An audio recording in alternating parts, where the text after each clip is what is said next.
नमस्कार, मैं श्रेयसी सागर, आप देख रहे हैं एक न्यूज 24। बिहार में 2025 के विधानसभा चुनावों से पहले मुख्यमंत्री नीतीश कुमार ने एक बड़ा दांव खेला है।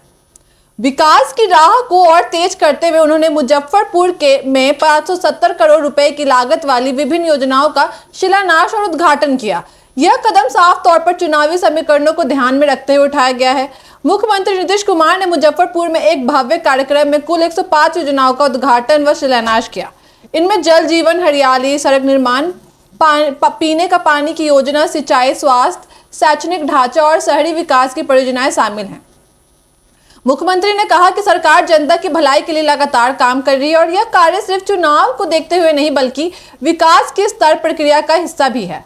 इस राशि से करीब 250 करोड़ रुपए से अधिक की योजनाएं ग्रामीण विकास से जुड़ी हैं।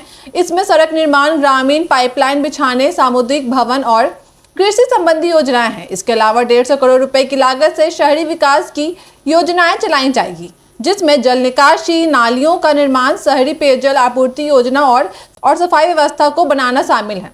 शेष राशि से शिक्षा, स्वास्थ्य और पर्यावरण संरक्षण से जुड़ी परियोजनाओं पर काम होगा।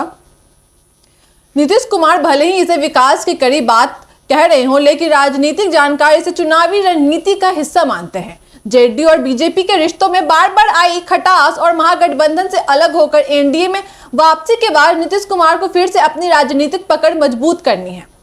ऐसे में जनता को बड़े पैमाने पर योजनाओं का लाभ देकर वे अपने सुशासन बाबू की छवि को फिर से धार देने में जुट गए।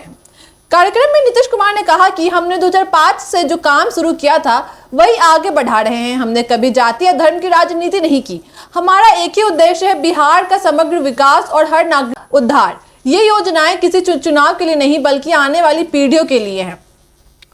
उन्होंने ये भी कहा कि जल जीवन हरियाली, हर घर नल से जल और 7 निश्चय पार्ट दूसरे की भी चर्चा की है और कहा कि इन योजनाओं ने गांव-गांव तक बदलाव की लहर पहुंचाई। नीतीश कुमार का यह 570 करोड़ का तोहफा बिहार की सियासत में बड़ा संकेत देता है। जहां एक और जनता को उम्मीद है कि किरण दिख रही है, वहीं विपक्ष ने इसे चुनावी स्टंट बता रहा है। अब देखना यह होगा कि ये योजनाएं कितनी जल्दी जमीन पर उतरती हैं और इसका असर 2025 के चुनाव में किसे फायदा पहुंचाता है। ऐसे तमाम खबरों के लिए बने रहिए एक न्यूज 24 के साथ। धन्यवाद।